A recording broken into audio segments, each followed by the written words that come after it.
Free Palestine. جس زمانے میں بنگال اور شمالی ہند میں انگریز اپنے مقبوضات میں اضافہ کر رہے تھے، جنوبی ہند میں دو ایسے مجاہد پیدا ہوئے جن کے نام تاریخ میں ہمیشہ زندہ رہیں گے۔ یہ سلطان حیدر علی اور ٹیپو سلطان تھے۔ بنگال اور شمالی ہند میں انگریزوں کو مسلمانوں کی طرف سے کسی سخت مقابلے کا سامنا نہیں کرنا پڑا، لیکن جنوبی ہند میں یہ صورت نہیں تھی۔ یہاں حیدر علی اور ٹیپو سلطان نے قدم قدم انگریزوں کی جارحانہ کارروائیوں کا مقابلہ کیا۔ انہوں نے بے مثل سیاسی قابلیت اور تدبیر کا ثبوت دیا اور میدان جنگ میں کئی بار انگریزوں کو شکستیں دی۔ انہوں نے جو مملکت قائم کی، اس کو تاریخ میں سلطنت خداداد میسور کے نام سے یاد کیا جاتا ہے۔ سلطان حیدر نے میسور کے ہندو راجا کی فوج میں ایک سپاہی کی حیثیت سے عملی زندگی آغاز کیا، لیکن وہ اپنی بہادری اور قابلیت کی بدولت جلد ہی راجا کے فوجیوں کو سپہ سالار بن گئے۔ راجا اور اس کے وزیر نے حیدر علی کے بڑھتے ہوئے اقتدار سے خوفزدہ ہو کر اسے قتل کرنے کا منصوبہ بنایا، تو حیدر نے میسور کے تخت پر قبضہ کر لیا۔ راجا کو اس نے ابھی بھی برقرار رکھا، لیکن اقتدار پوری طرح اپنے ہاتھوں میں لے لیا۔ اس کی حکومت کا آغاز 1761 سے ہوتا ہے۔ حیدر علی کو اپنے 20 سالہ دور حکومت میں مرہٹوں، نظام دکن اور انگریزوں تینوں کا مقابلہ کرنا پڑا۔ اگرچہ ان لڑائیوں میں ان کو ناکامیاں بھی ہوئیں، لیکن اس کے باوجود انہوں نے مالابار کے ساحل سے لے کر دریا کرشنا تک ایک بڑی ریاست قائم کر لی، جس میں نظام دکن، مرہٹوں اور انگریزوں سے چھینے ہوئے علاقے بھی شامل تھے۔ انہوں نے میسور کی پہلی جنگ اور دوسری جنگ میں انگریزوں کو کئی بار شکست دی۔ دوسری جنگ میں حیدر علی نے نظام دکن اور مرہٹوں کو ساتھ ملا کر انگریزوں کے خلاف متحد معاہد بنایا تھا۔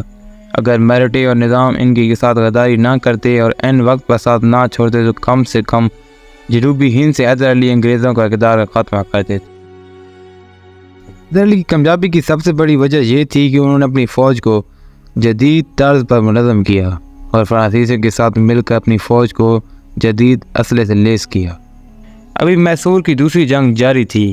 حیدر علی کا اچانک انتقال ہو گیا۔ آپ کے بعد آپ کا بیٹا فتح علی ٹیپو سلطان جانشین ہوا۔ ٹیپو سلطان جب تک نشین ہوا تو آپ کی عمر 32 سال تھی۔ آپ ایک تجربہ کار سپہ سالار تھے اور ان کے والد زمانے میں میسور کی تمام لڑائیوں میں شریک رہ چکے تھے۔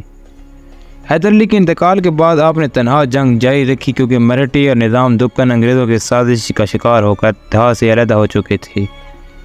ٹیپو سلطان نے انگریزوں کو کئی شکستیں دیں اور وہ 1784 میں سلطان سے صلح کرنے پر مجبور ہو گئے۔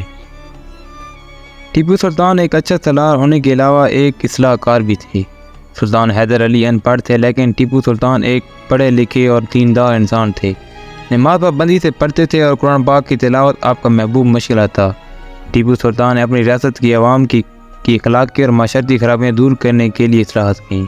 شراب اور نشہ آور چیزوں پر پابندی لگائی، شادی بیاہ کے موقع پر ہونے والی فضول رسومات بند کرائیں، پیری مریضہ پر بھی پابندی لگائی۔ ٹیپو سلطان نے ریاست میں زمینداریاں بھی ختم کر دی تھی اور زمین کاشتکاروں کو دے دی تھی، جس سے کسانوں کو بہت فائدہ پہنچا۔ ٹیپو سلطان نے کوشش کی کہ ہر چیز ریاست میں تیار ہو، اسے باہر سے منگوانا نہ پڑے۔ اس مقصد کے لیے آپ نے کئی کارخانے قائم کیے، جنگی ہتھیار بھی ریاست میں تیار ہونے لگے۔ آپ کے عہد میں ریاست میں پہلی مرتبہ بینک قائم کیے گئے۔ ان اصلاحات میں گرچہ مفاد پرست کو نقصان پہنچا اور بہت سے لوگ سلطان کے خلاف ہو گئے، لیکن عوام کی خوشحالی میں اضافہ ہوا اور ترقی کی رفتار تیز ہوئی۔ ٹیپو سلطان کے تخت میسور کی یہ ترقی انگریزوں کو بہت ناگوار گزری اور ٹیپو کو جنوبی ہند میں پر اپنے اقتدار کی راہ میں سب سے بڑی رکاوٹ سمجھتے تھے۔ انگریزوں اور میسور کے درمیان صلح مشکل سے 6 سال ہوئے تھے کہ انگریزوں نے معاہدہ کو پلہ تاک رکھتے ہوئے نظام حیدرآباد اور مرہٹوں کے ساتھ مل کر میسور پر حملہ کر دیا۔ اس متحد قوت کا مقابلہ ٹیپو سلطان کے بس میں نہیں تھا، اس لیے 2 سال مقابلہ کرنے کے بعد اس کو صلح کرنے اور اپنی نصف ریاست سے دستبردار ہونے پر مجبور ہونا پڑا۔ جنگ میں یہ ناکامی ٹیپو سلطان کے لیے بڑی تکلیف دہ ثابت ہوئی۔ آپ نے ہر قسم کا عیش و آرام ترک کر دیا اور اپنی پوری توجہ انگریزوں کے خطرے سے ملک کو نجات دلانے پر مرکوز کر دی۔ نظام دکن اور مرہٹوں کی طرف سے وہ مایوس ہو چکا تھا، اس لیے آپ نے افغانستان، ایران اور ترکی تک اپنے سفیر بھیجے اور انگریزوں کے خلاف متحد اسلامی معاہد بنایا، لیکن افغانستان کے حکمران زمان شاہ کے علاوہ اور کوئی ٹیپو سے تعاون کرنے پر تیار نہ ہوا۔ شاہ افغانستان بھی پشاور سے آگے نہ بڑھ سکا۔ دراصل انگریزوں نے ایران کو بھڑکا کر افغانستان پر حملہ کرا دیا، اس لیے زمان شاہ کو واپس کابل جانا پڑا، جبکہ عثمانی سلطان سلیم ثالث انگریزوں کا حلیف بن چکا تھا۔ اس نے ویسر سے فرانسیسی فاتح نیپولین قبضہ ختم کرانے میں برطانیہ کی مدد کی تھی۔ اس لیے وہ انگریزوں کے خلاف ٹیپو سلطان کی مدد نہ کر سکا۔ انگریزوں نے ٹیپو سلطان کے سامنے امن قائم کرنے کے لیے ایسی شرائط پیش کی جن کو کوئی واحد حکمران قبول نہ کر سکا۔ نواب اوت اور نظام دکن ان شرائط کو تسلیم کر کے انگریز کی بالادستی قبول کر چکے تھے، لیکن ٹیپو سلطان نے ان شرائط کو رد کر دیا۔ 1799 میں انگریزوں نے میسور کی چوتھی جنگ چھیڑ دی۔ اس مرتبہ انگریز فوج کی کمان لارڈ ویلزی کر رہا تھا۔ Subscribe my channel, for UTV1.